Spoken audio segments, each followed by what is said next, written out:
Baik, bismillahirrahmanirrahim. Assalamualaikum warahmatullahi wabarakatuh. Alhamdulillah wassalatu wassalamu ala Rasulillah wa ala alihi wa ashabihi wa man walah ila yaumil qiyamah. Amma Maghrib malam hari Minggu kembali di sini kita Bapak di pelajaran kita tafsir, di percakapan kita di surat Al-Insyirah ya. Dan sekarang kita masuk dua ayat terakhir, ayat yang ke-7 dan ayat yang ke-8, karena kita sudah selesai dari ayat yang ke-6. Di sini Allah Ta'ala berfirman, A'udzubillahi minasyaitonir rajim, fa idza faragta fansab. Fa'idha faragta fansab. Apabila engkau telah selesai, maka berpindahlah ke aktivitas yang berikutnya, atau lelahkanlah dirimu, atau capekkanlah dirimu. Apabila engkau selesai dari satu aktivitas, pindah ke aktivitas yang lain. Atau apabila engkau selesai, maka capekkanlah diri. Ini ayat ke-7. Mungkin ringkasnya dulu saya kasih tahu, surat ini berbicara tentang secara spesifik ya, berbicara tentang waktu dan produktivitas spiritual. Ayat ini berbicara tentang bagaimana memanajemen waktu dan produktivitas spiritual, di mana kita seorang mukmin ini diharapkan untuk jangan ada atau tidak memiliki waktu kosong. Harus semua terisi. Tidak memiliki atau jangan sampai ada waktu kosong, dalam arti waktu kosong itu waktu yang sia-sia. Di ayat ini Allah Ta'ala mengajarkan kita satu konsep manajerial waktu atau manajemen waktu, bahwa hidup ini itu perpindahan dari satu kebaikan ke kebaikan yang lainnya.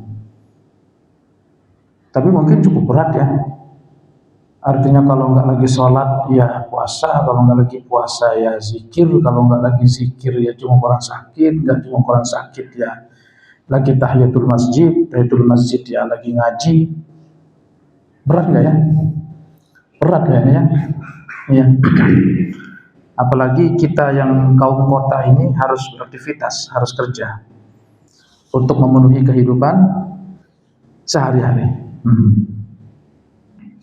Baik, nah ini secara ringkas bahwa ayat ini, ayat yang ke-7 berbicara tentang manajemen waktu dan produktivitas spiritual. Produktivitas spiritual ini berpindah dari satu kebaikan ke kebaikan yang lain. Coba kita bacakan ya. Ayat ini teman-teman, Bapak ya, memiliki masih terkait dengan ayat sebelumnya atau surat setelah sebelumnya. Wajhu ta'alluqi hadha ma qablah annahu ta'ala ma'adada alaihi ni'amahu salifah wa wa'adahum bi ni'amil atiyah. Memiliki kaitan bahwa di surat sebelumnya atau di ayat sebelumnya Allah Ta'ala menghitung untuk Rasulullah nikmat-nikmat. Kalau di ayat sebelumnya apa? Alam nashrah laka sadrak wa wada'na anka wizrak alladzi anqadha dhahrak wa rafa'na laka dzikrak. Itu kan nikmat-nikmat yang Allah hitung untuk siapa? Rasulullah. Jadi setelah nikmat-nikmat itu, belum lagi kalau surat sebelumnya. Surat Ad-Duha ini, atau maaf, surat Alam Nashrah datang setelah surat Ad-Duha. Alam yajidika yatiman fa'awa wa wajadaka dhallan fahada wa wajadaka 'ailan fa'aghna. Nah, kisah. Jadi wajah atau unsur keterkaitannya ayat ini kita bisa menghubungkan dengan skenario berikut. Setelah Allah Ta'ala menentukan atau menghitung nikmat-nikmat yang Allah berikan kepada siapa? Rasulullah Shallallahu Alaihi Wasallam, dan juga nikmat-nikmat setelahnya. Karena setelah surat Al-Nashrah datang surat apa? At-Tin, wat-tini waz-zaitun wa turi sinin wa hadzal baladil amin laqad khalaqnal insana fi ahsani taqwim. Nah, itu kan semua itu nikmat.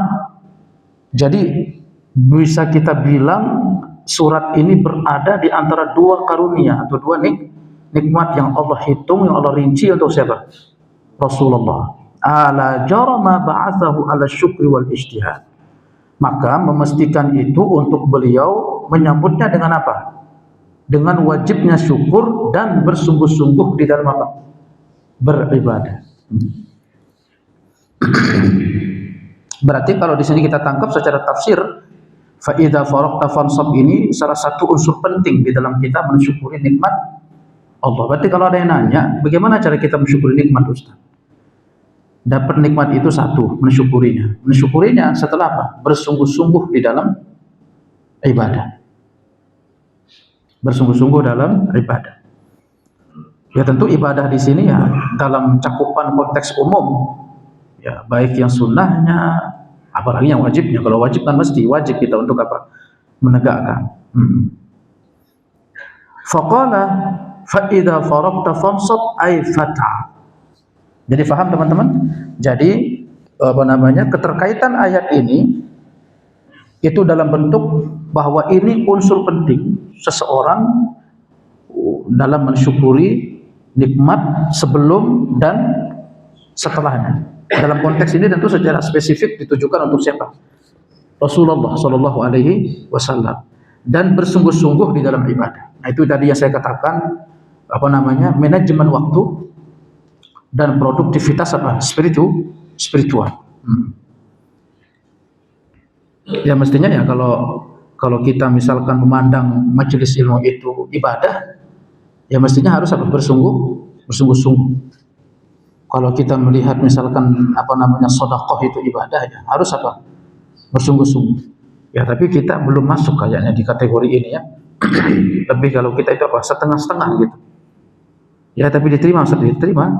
Tapi tentu ya ada orang punya makom-makom tinggi dalam ibadah yang dia tentu telah disiapkan dengan ganjaran-ganjarannya. Ya kalau bagi kita kaum malas ya punya ganjaran. Tetapi tentu kalau kaum yang semangat tentu punya juga apa? Ganjaran.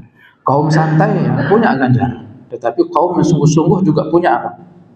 Punya ganjaran. Tentu nggak akan sama. Apakah akan sama orang yang apa? Orang yang di saf pertama dengan saf terakhir itu tentu enggak mungkin disamakan. Karena di situ letak adilnya siapa? Allah. Orang yang misalkan belajar 1 minggu misalkan dengan orang belajar hanya sehari tentu enggak bisa sama. Paling nanti ya letak bedanya paling niat paling. Ada yang niat, ada juga ngaji seminggu tapi niatnya jelek ya, enggak dapat juga. Tapi ada yang sekali niatnya bagus dapat. Tetapi semua itu masuk dalam hitungan. Baik dari aspek kuantitas diberikan ganjaran oleh siapa? Allah. Apalagi mungkin dari aspek apa? Kualitas. Tentu enggak bisa antum mengatakan yang penting sedikit, yang penting niat, enggak bisa. Ada orang banyak tapi ikhlas, itu tentu lebih apa? Lebih baik. Ya, jangan jadi alibi gitu, sedikit tapi apa? Ikhlas. Lebih bahaya lagi sedikit plus enggak ikhlas. Wah itu kacau itu. Lebih bahaya lagi. Lebih baik memperbanyak, barangkali dari 20, 30 salah satunya apa? Ikhlas. Tapi kalau kita merutinkan satu itu bahaya itu, takutnya kan rusak gitu, niatnya enggak bagus, enggak baik. Fa idza faraqta fansab ay fata'at. Allah berfirman di sini, faraqta fansab. Apabila engkau selesai maka capekkanlah dirimu. Fata'at. Selesai dari satu aktivitas, maka setelah itu apa? Capekkan diri. Nah, itu maksud kita apa? Sungguh-sungguh. Ada sudah merasa capek sampai hari ini ngaji? Belum ya? Belum lah. Antum ngaji gimana? Capek. Dulu orang itu belajar ngaji itu keliling negara itu berapa? 40 negara keliling jalan kaki. 40 negara. Dan dulu Imam Bukhari itu punya guru berapa? 1000. Antum baru 1 doang, gurunya sombong banget ya. Iya. Saya pernah baca apa? Iya, perbanyak guru itu bagus. Karena kalau satu itu yang diikuti, malah nanti takutnya antum terjebak di sikap-sikap apa? Fanatis. Ya. Akhirnya gurunya kayak Tuhan, nggak boleh apa? Nggak boleh salah. Dan rata-rata memang yang pemula-pemula seperti itu gelagatnya. Ya. Dengan alasan apa? Dengan alasan apa? Alasannya biasanya teguh, kokoh. Alasannya apa lagi? Ya macam-macam alasannya ya. Nauzubillah. Jangan sampai kita kejebak di sikap-sikap seperti itu. Ada orang keliling negara berapa tadi? 40 negara. Pakai kendaraan? Enggak, jalan kaki. Allahu Akbar. Kita cuma berapa meter gitu. Malas datang ngaji itu.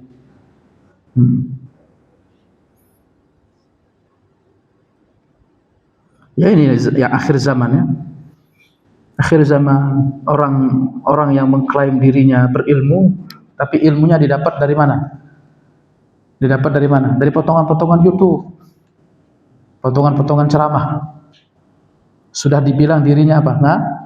Ngaji? Enggak, itu enggak ngaji, itu namanya nonton namanya. Itu namanya apa? Yang ngaji itu kayak antum duduk ngaji. Apalagi mungkin lebih serius tuh bawa buku, bawa pulpen, nyatet. Kalaupun tidur, tetap dibilang apa? Ngaji, duduk. Itu namanya ngaji.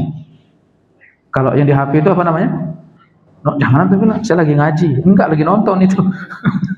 Antum lagi nonton itu. Yang namanya ngaji itu duduk bermajelis, datang ke guru. Itu yang berpahala. Langkahnya pahala, pulangnya juga nanti pahala, duduknya juga dihitung apa? Ibadah. Nah itu jadi mindset kita teman-teman, ngaji itu hanya untuk cari informasi, enggak, bukan. Ngaji itu untuk ibadah. Karena kalau antum mindsetnya nyari informasi, tukang berita, makanya antum senangnya dengar apa? Dengar berita kan? Nah, iya. Trans TV dipercaya, nyampein apa? Nyampein ceramah, apa namanya? Apa istilahnya itu yang nyampe berita itu? Iya itu antum percaya. Bagaimana sekarang orang nuntut ilmu itu? Nauzubillah, ini zaman seperti itu. 40 negara. Orang dulu punya guru berapa? 1000. Menunjukkan bahwa kesungguhan gitu. Kesungguhan di dalam beribadah itu.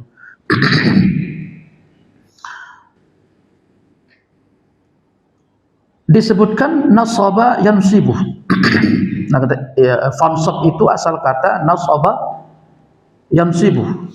Imam Qatadah dan Imam Ad-Dhahhak, Imam Muqatil juga beliau mengatakan fa idza faraqta, apabila kamu selesai minas shalah al-maktubah. Selesai maksudnya selesai dari apa? Salat wajib. Aiyah, fansa, maka lelahkanlah dirimu ila rabbika fid du'a. Lelahkan dirimu kepada Tuhanmu itu dalam hal apa? Doa. Warghab ilaihi, dan semangat menuju kepadanya, atau yakin dari apa yang dipanjat ya, dari apa yang dipohon gitu, yang dimohonkan kepada siapa? Kepada Allah. Fil mas'alati yu'tika, dalam masalah yang kamu minta niscaya pasti Allah akan apa? Memberimu. Berarti ditafsir oleh para imam, salah satunya adalah faraqta di sini selesai, maksudnya selesai dari apa? Selesai dari salat wajib. Selesai dari sholat wajib, kemudian diisi dengan apa? Dengan harapan, ya. Dengan harapan atau dengan doa. Doa dipenuhi dengan harapan masalah-masalah, dan itu pasti Allah akan apa? Memberikan atau mengabulkan. Kalau Imam Syafi'i beda. Kata beliau, idza faraqta, kalau kamu selesai minat tasyahhud. Selesai dari apa? Tasyahud, berarti selesai dari bacaan apa? Tahiyat. Innaka hamidun majid. Selesai dari tasyahud, fad'u lidunyaka wa akhirati. Berdoalah untuk kemaslahatan duniamu dan kebaikan apa? akhirat. Salah satunya Allahumma inni a'udzubika min azabil qabr wa min fitnatil mahya wal mamat wa min fitnatil masihi dajjal. Jadi satu, ini mungkin variasi ya, variatif tafsir dari kalangan para imam, dan saya katakan ini tidak bertentangan. Ini makna semua masuk dalam kategori-kategori ini. Jadi satu, selesai dari apa tadi? Salat wajib. Setelahnya diisi dengan apa? Doa. Kemudian yang kedua, selesai dari apa? Tasyahud akhir. Kemudian diisi dengan apa setelahnya? Berdoa. Wa qala Mujahid berkata, "Idza faragta min amri dunyaka fansab wa shalli." Apabila kamu selesai dari apa? Kerja duniamu atau pulang dari shift kerjamu, itu apa? Fansab, maka lelahkanlah dirimu, wa shalli. Dengan apa? Dengan salat. Jadi selesai dari aktivitas kerja, kemudian diisi dengan apa? Salat. Ini yang berapa? Yang ketiga. Wa qala Abdullah berkata, "Idza faragta minal fara'id fansab fi qiyamil lail." Apabila kamu selesai dari apa? Yang wajib, lalu lelahkanlah dirimu dalam qiyamil lail. Qiyamul lail apa? Salat tahajud. Berarti setelah wajib diisi dengan salat sunnah. Dalam hal ini spesifiknya apa? Tahajud. Ada yang masih jaga tahajudnya? Saya juga masih bolong-bolong ya tahajudin. Kalau udah capek itu loh. Baik. Makanya Rasulullah SAW itu betul-betul, masya Allah gitu. Dalam mewujudkan ini tuh apa? Luar biasa. Dalam pemenuhan makna penghambaan kepada siapa? Allah Subhanahu wa ta'ala. Betul-betul memuncaki itu ya. Wa qala Al-Hasan, itu yang keberapa tadi? Yang keempat ya. Kemudian yang kelima, idza faragta minal ghazu, apabila kamu selesai dari apa? Al-ghazu itu apa? Perang. Sepulang kamu dari medan laga, sepulang kamu berperang, fajtahid fil ibadah. Isi waktumu dengan apa? Ibadah. Coba. Kalau kita selesai apa? Selesai belajar aja. Iya, enak banget itu. Santai di sofa itu enak itu. Sambil nonton YouTube itu enak. Sambil dengar berita-berita kekinian, artis cerai kan? Antum gak usah ketawa, semua kita sama. Semua kita sama, memang gelagat kita memang begitu gitu. Astaghfirullahalazim, semoga Allah maafkan ya. Dan konteks ini ditujukan kepada siapa? Rasulullah. Dan Rasulullah, saya percaya 100% beliau telah mewujudkan. Hingga beliau mendapatkan satu gelar tetap disebut sebagai apa? Hamba. Justru ketika beliau disebut sebagai hamba, disitulah beliau disebut telah memuncaki aspek apa? Penghambaan. Dulu kan pernah lewat di kita ya, di surat apa itu? Di surat Al-Alaq. Masih ingat antum? Kenapa Allah Ta'ala menyebut kata abdan? Ara'aital ladzi yanha abdan. Kemudian juga subhanalladzi asra bi abdihi laila minal masjidil haram ilal masjidil aqsa. Itu kalau antum baca ayat itu, ara'aital ladzi yanha abdan idza shalla. Tidakkah kamu melihat orang yang melarang orang yang salat? Yang dilarang orang salat di situ siapa? Yang dilarang orang salat di situ siapa? Rasulullah. Yang melarang siapa waktu itu? Abu Jahal. Ya, Abu Jahal. Masih ingat ya? Abu Jahal melarang Rasulullah salat. Tetapi antum begitu menyebut kata abdan, itu langsung ngonek bahwa yang dimaksud orang yang dilarang salat di situ itu siapa? Nabi Muhammad sallallahu alaihi wasallam. Sama juga subhanalladzi asra bi'abdihi, maha suci zat yang telah memperjalankan siapa? Hambanya di situ siapa? Rasulullah. tanpa disebut namanya, itu kita langsung ngonek bahwasanya ini maksud siapa? Rasul.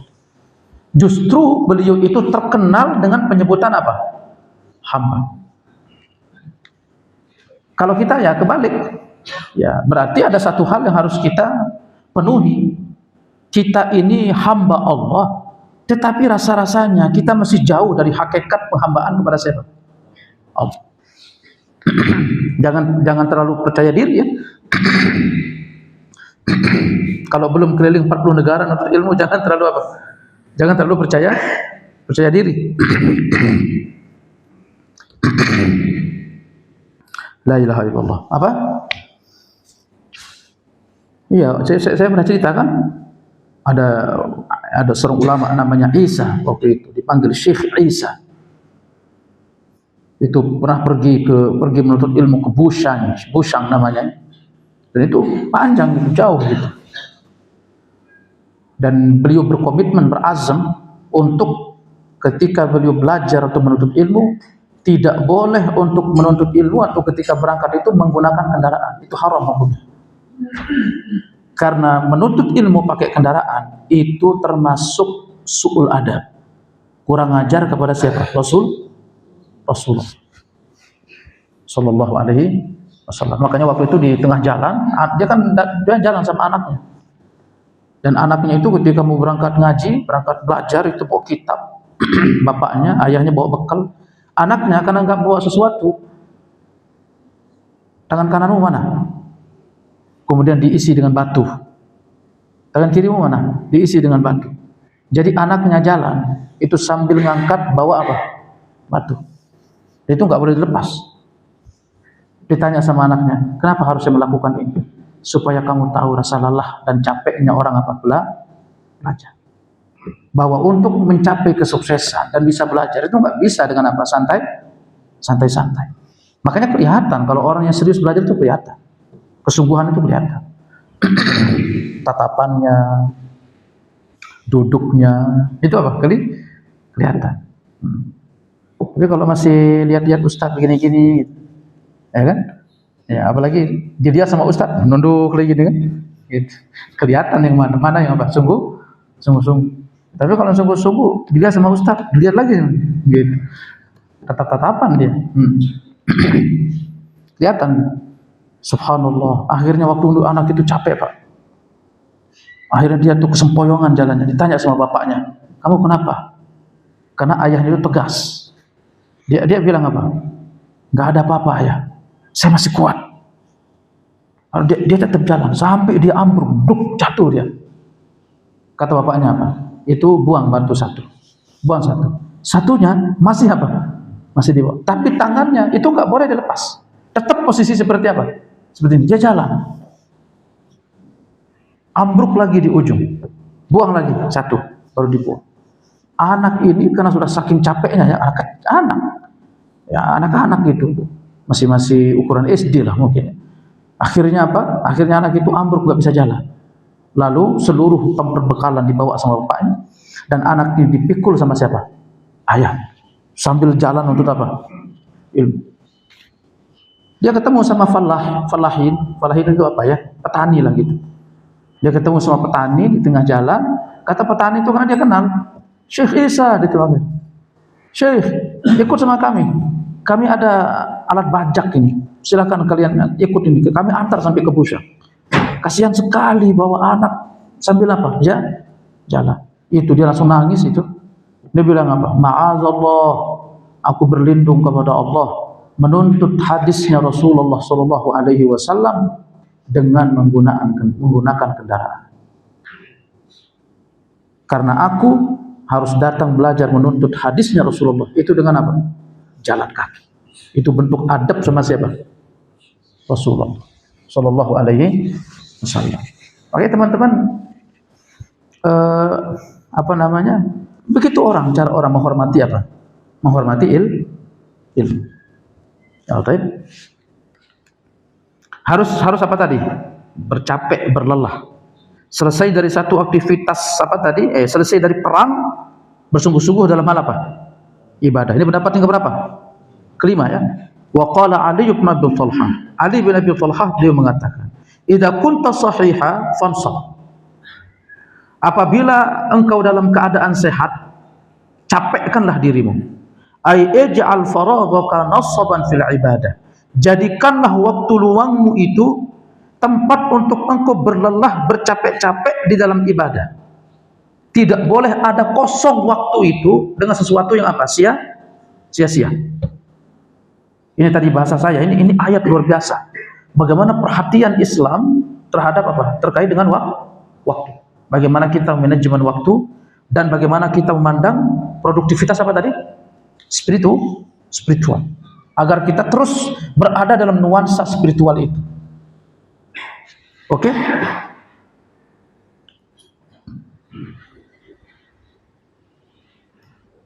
Ya dulu alaihi maru ya anna an Syuraihan marra bi rajulain yatasara'an.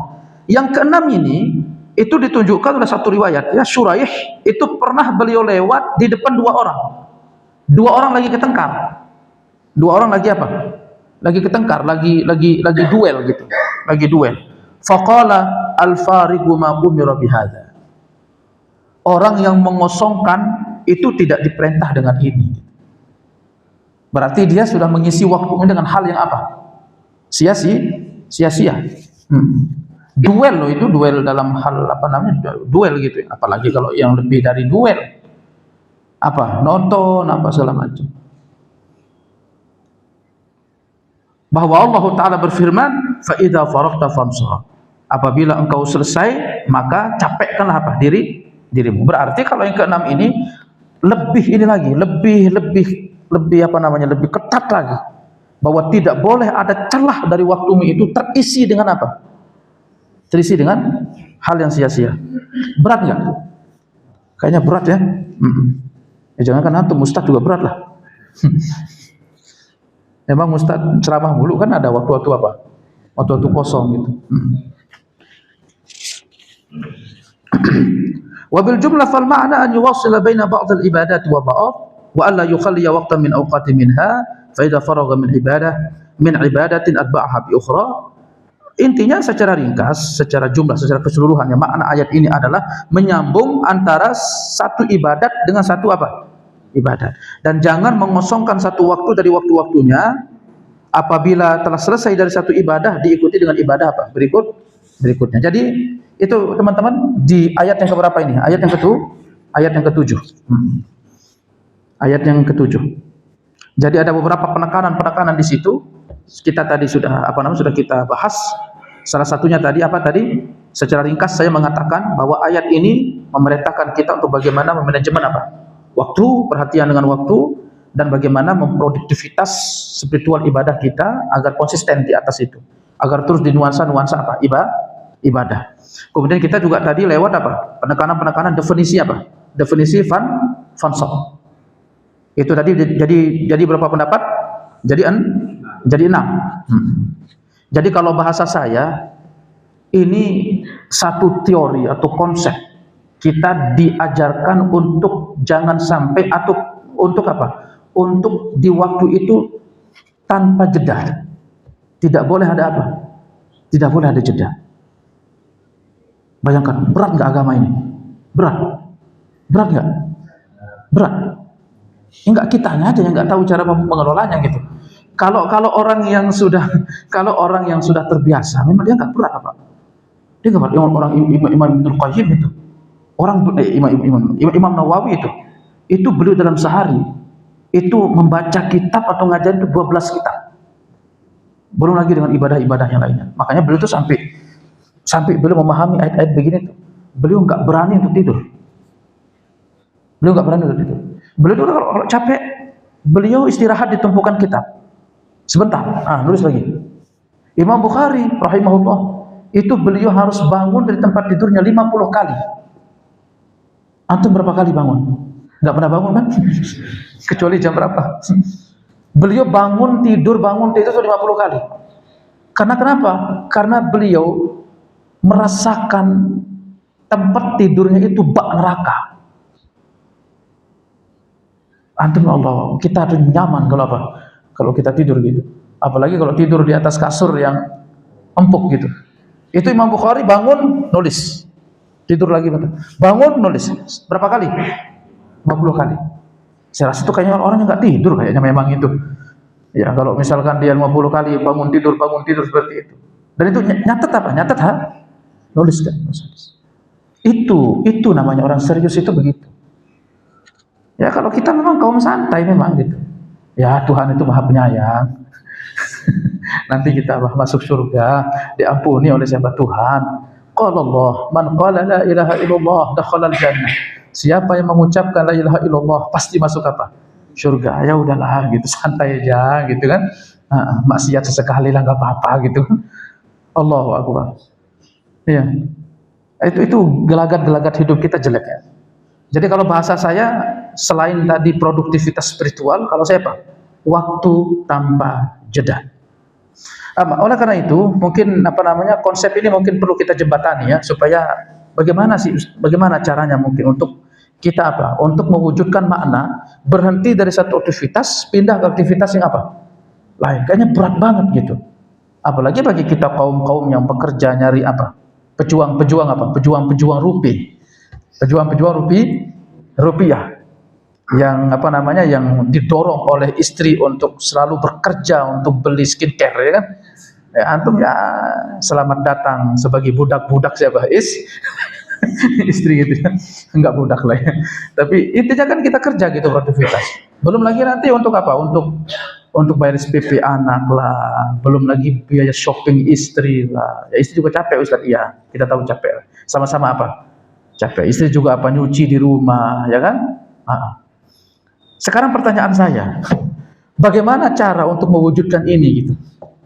Supaya agak terkesan ringan gitu, jangan terlalu berat. Masalahnya berat ini kalau misalkan puasa, kemudian kalau nggak puasa lagi baca Quran, kalau nggak lagi baca Quran lagi zikir, kalau nggak lagi zikir tahajud, kalau nggak lagi tahajud sholat duha, kalau nggak lagi berat loh itu. Gimana caranya? Apa? Ingat kematian. Oke, ada lagi? Ada lagi? Apa? Enggak, agar lebih ringan aja gitu. Ada nggak konsep yang lebih ringan gitu? Apa? Konsep yang ringan itu apa? Melalui jembatan niat. Jembatan apa? Jembatan niat. Itu yang akan menjembatani antara poros dunia sama poros akhirat. Makanya kita punya satu hadis keramat itu. Innamal a'mal bin niyyat wa innamal likulli imri'in ma nawa. Subhanallah, ini hadis bagi saya ini keistimewaan dan menjadi hal yang sangat menggembirakan. Segala sesuatu itu tergantung niat. Artinya debu dunia dengan jembatan niat itu, kalau dia sudah melewati jembatan niat itu, dia bisa berubah menjadi emasnya akhirat. Ya kan? Ya makanya ya teman-teman ya yang kerja jangan sampai hanya tujuannya itu Tujuannya itu hanya ngumpulin pundi-pundi uang gitu. Tapi diniatkan dengan niat-niat yang saleh. Kayak kalaupun nanti di ujungnya toh juga habis pakai pakai beli skincare buat istri kan gitu. Tapi setidaknya dari awal ya paling tidak beli skincare itu niatnya membahagiakan siapa? Istri. Ya sama aja kalau gitu kan. Tapi ya membahagiakan keluarga masuklah kategori ibadah gitu. Apalagi mungkin diucapkan dalam hati gitu, ya Allah saya kerja agar saya dapat rezeki yang halal untuk menutupi dari kekurangan keluarga, dan untuk menutupi dari kehormatan siapa? Keluarga. Ini kan beda kasusnya, akhi.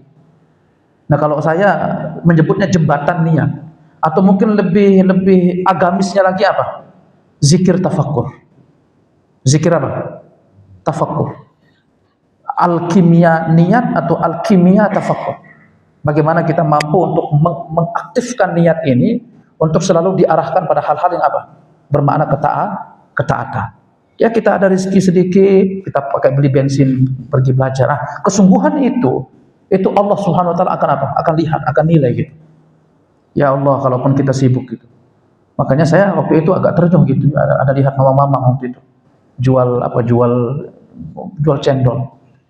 jual cendol. Mampir di masjid, dia masukin berapa kalau nggak salah 5.000. Gitu. Saya tahu orang pedagang cendol itu nggak besar, tapi ya dia masukin tuh ke keropak apa?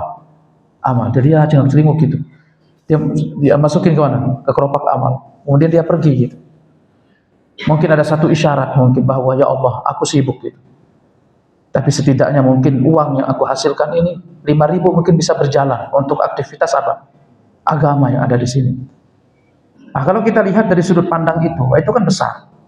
Itu apa? Itu besar. Jangan sampai gitu, udah dapet, udah numpuk, udah kaya. Ya paling tidak lah berapa? Ya 10.000, 20.000. Untuk apa? Untuk bermanfaat untuk agama. Oke? Atau mungkin waktu yang kita punya sedikit, ada yang kita luangkan untuk apa? Belajar.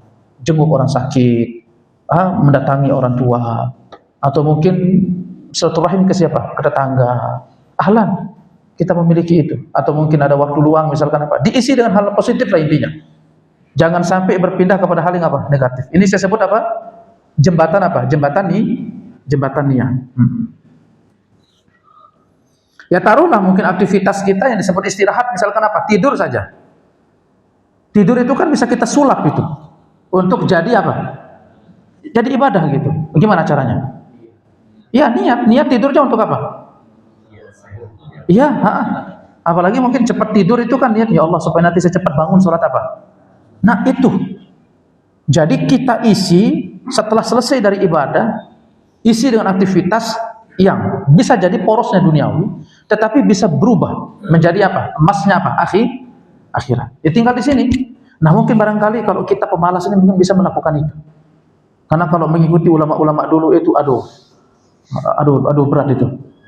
Ada sampai ulama itu memutuskan diri untuk hidup di dalam gua. Ada orang memutuskan diri tidak punya rumah, tapi nggak punya pasangan gitu ya.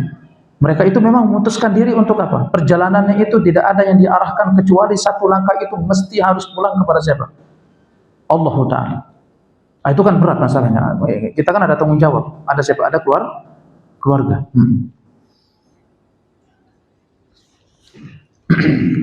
Nah, itu satu.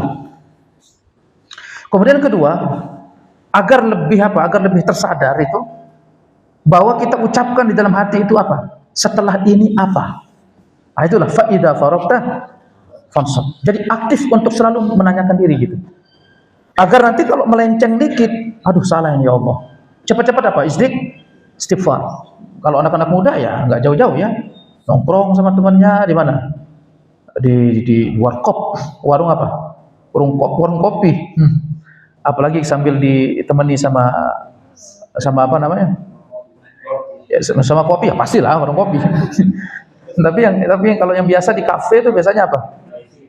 Ya live musik, live musik. Apalagi anak muda itu harus itu. Ya Allah setelah ini apa?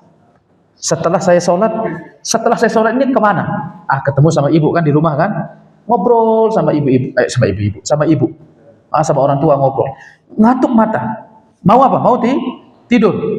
Niatkan ya Allah saya cepat tidur agar nanti cepat apa? Cepat bangun sholat subuh. Itu kan ritemnya itu terus berada di atas apa? Ketaatan. Jangan begitu setelah selesai ngobrol sama orang tua. Jam berapa?